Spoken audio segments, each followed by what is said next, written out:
झारखंड के प्रथम ऊर्जा मंत्री लालचंद महतो का रांची के स्थित आवास पर हाई अलर्ट हार्ट अटैक से निधन हो गया। बोकारो स्थित उनके पैतृक आवास पर उनके पार्थिव शरीर को लाया गया, जहां से रामविलास हाई स्कूल के समीप दामोदर नदी में राजकीय सम्मान के साथ उनका दाह संस्कार संपन्न हुआ।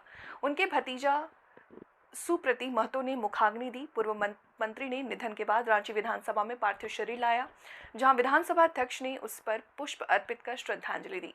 पूर्व मंत्री का पार्थिव शरीर को उनके विधानसभा क्षेत्र स्थित डुमरी में उनके आवास पर रखा गया, जहां समर्थकों ने श्रद्धांजलि दी। डुमरी में श्रद्धांजलि के बाद उनके पैतृक निवास बोकारो जिला के गांधीनगर थाना क्षेत्र के बेतकारो स्थित आवास में लाया गया।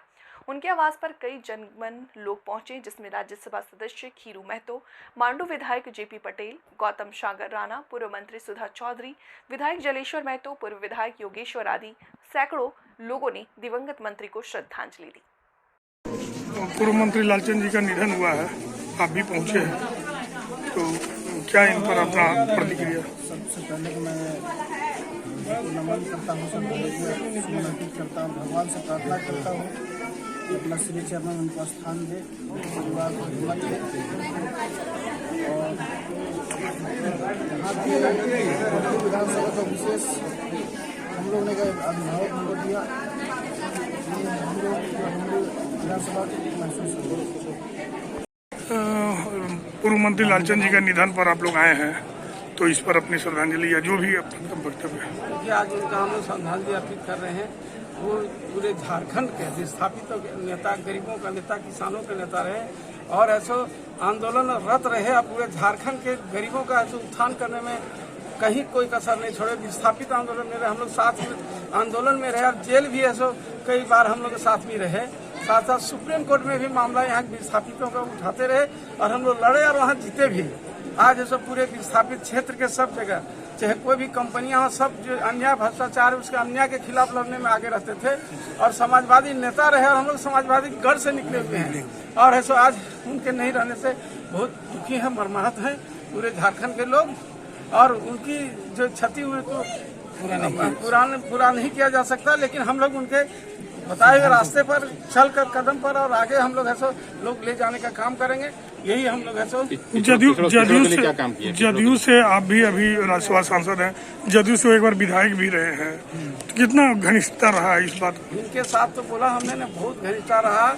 हम ट्रेन से आते थे बेरमोर, यहाँ उतरते थे। आज 30 साल पहले की कहानी सब लोग यहाँ के लोग भी जानते हैं। पूरे हजारीबाग जिला, बोकारो जिला, गिरिडीह सब तो अभी अलग अलग हो गया। उस समय देखिए जिला रहा करता था, उस समय से इनके साथ हम रहे हैं और आंदोलन रत रहे। हजारीबाग जेल में भी हमारे साथ ही गए थे उस क्षेत्र के आंदोलन में, इसलिए हम लोग ऐसा बहुत घनिष्ठ रहे हैं। आज अपूर्णीय क्षति हुई इनके चले जाने से, इसलिए हम लोग श्रद्धांजलि अर्पित कर रहे हैं कि भाई उनके अधूरे काम को हमारे लोगों को इतना शक्ति साहस दें, वो नहीं रहने पर सुख शरीर से कि आगे अबल और ताकतवर के रूप में आप आगे लड़ते रहें और संघर्ष करें, गरीबों का आवाज बनकर आगे बढ़ें।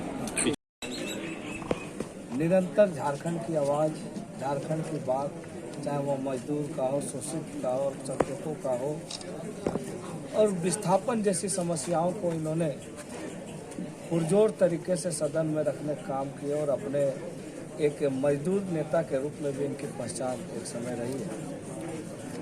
और हम लोग इनका जो कार्यकाल था राज्य के प्रथम ऊर्जा मंत्री का, निश्चित रूप से इनके मंत्रित्व काल को पूरा झारखंड इनके कार्यकाल को सराहा और सराहाया भी था, क्योंकि हमने देखा है कि ऊर्जा के क्षेत्र में कई ऐसे कार्य इन्होंने झारखंड वासियों के लिए किए। TBNL जैसे जगहों में यहाँ के सैकड़ों नौजवानों को रोजगार देने का काम इन्होंने किया। राज्य के एक बड़े राजनेता थे ही, लेकिन हमारे एक अभिभावक भी थे। हम किसी भी दल में रहे, इनका हमेशा मार्गदर्शन मुझे मिलता रहा और हमेशा एक परिवार के जैसा, गार्जियन के जैसा हमेशा साहस देते रहे। मैं इस दुख की घड़ी में अपनी ओर से सच्ची श्रद्धांजलि इनके निधन पर मैं व्यक्त करता हूँ और इस दुख के घड़ी में परिवार को शक्ति प्रदान करें, इस समय ईश्वर से